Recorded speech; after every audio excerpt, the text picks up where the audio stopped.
That's a bummer. In front of your parents. All right, here we are. Ready? Yes. Good evening, everyone. You've signed on for another awesome edition of the King's Castle. I'm King James. I'll be your host for the next hour of entertainment and wrestling news and whatever else you want to know.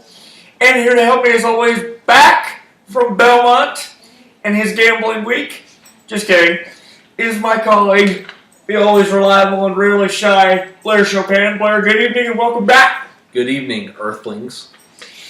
Alright, now before we get into anything about the mainframe storyline this week, we do want to say to all those affected by the terrible terrorist act in Orlando, Florida this past weekend at the Pulse nightclub, our thoughts and prayers are with you, and we want you to know that we here at the King's Castle join the rest of the world in standing with Orlando.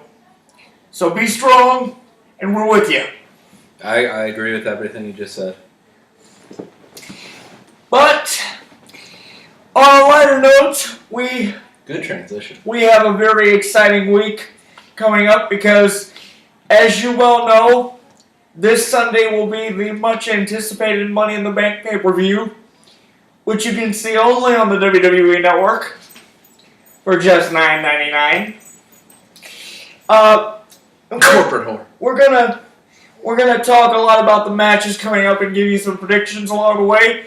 But before we get into that, I need to bring up something that occurred last night on NXT Oh, I didn't know where that was. that I think you might find interesting. Blair, James? I got a question for you, being that you're a wrestling historian.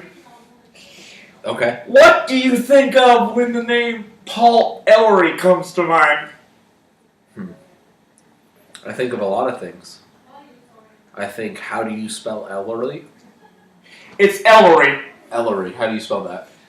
I don't know. Ellory? Well, I also think I'm stalling because I don't know who that is. some of the fans may have to help you out. But for those of you that don't know, Paul Ellery was the manager behind the legendary Hall of Fame tag team, the Road Warriors. Oh, the Road Hawk and Warriors. Animal. And he made a surprise appearance last week in NXT during the Takeover the End special that aired on the WWE Network. Presented by Snickers. Yeah, and he's now managing a team that's known as Authors of Pain. Ooh. And these two... So are they like people who dress up as Thomas Paine? No, these guys are two 300-pound juggernauts that walk around in SWAT team gear. They're two bald-headed guys. Oh God, sounds like they don't have common sense.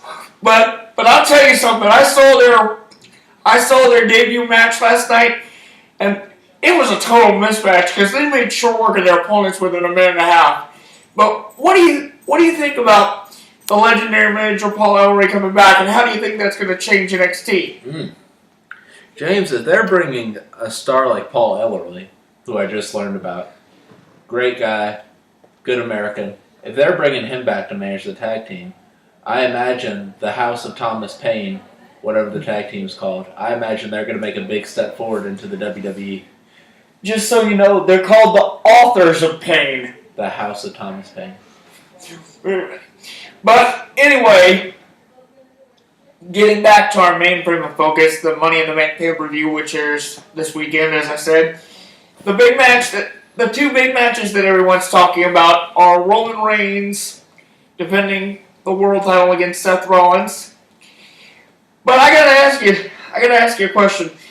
Seth Rollins has been on the shelf for quite some time now. So you really think they're putting him back in the mainframe too soon? Because he's had 6 or 7 months of ring rust because of that knee injury back in November. Nah, I don't think they're forcing him into it too soon. I mean, You think he has a good shot? 6 to 7 months.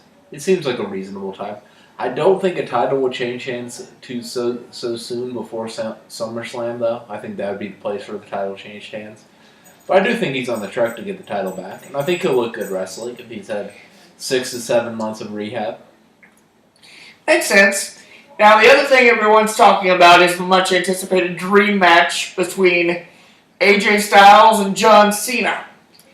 Now, just so you know, the contracts were signed this past Monday on Raw, but it was quite interesting because John Cena played the ultimate head game with Styles at the contract signing because he put two contracts in front of him and said one would be AJ Styles against John Cena, no interference, but the other one would say John Cena versus the Club.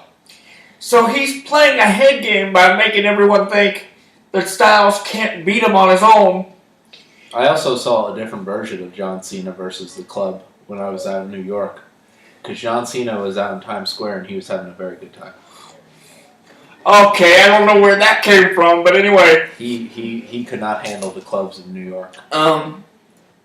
But he was on a sidewalk crying with Amy Schumer. Again. I don't know if I believe that. Anyway, so Cena's been playing this head game for a couple of weeks now. Do you really? But if you ask me, he's playing right into Styles' hand because he's overconfident, being that he has a 13-year advantage as far as the main stage is concerned. Mm-hmm. So, what do you make of all this? You think it's going to be pretty even? You think Styles is going to walk away with it? I don't know. It's interesting because I think they obviously want to make Cena's comeback a huge deal, as evidenced by the advertising for his Monday Night Raw return. So him winning would make sense, but he's also kind of assumed a different role these past couple years as kind of the guy who puts other superstars over. Yeah, you mentioned that a couple of weeks ago, I think. Yeah, so it would be interesting to see what happens. Yes, it That's will. a very political answer. It will indeed. And when we come back, we're going to give you our opinion about the Money in the Bank match itself, along with some fallout as we prepare for the live launch of SmackDown and the brand extension, so stay right there. Oh my gosh, these people are definitely coming back.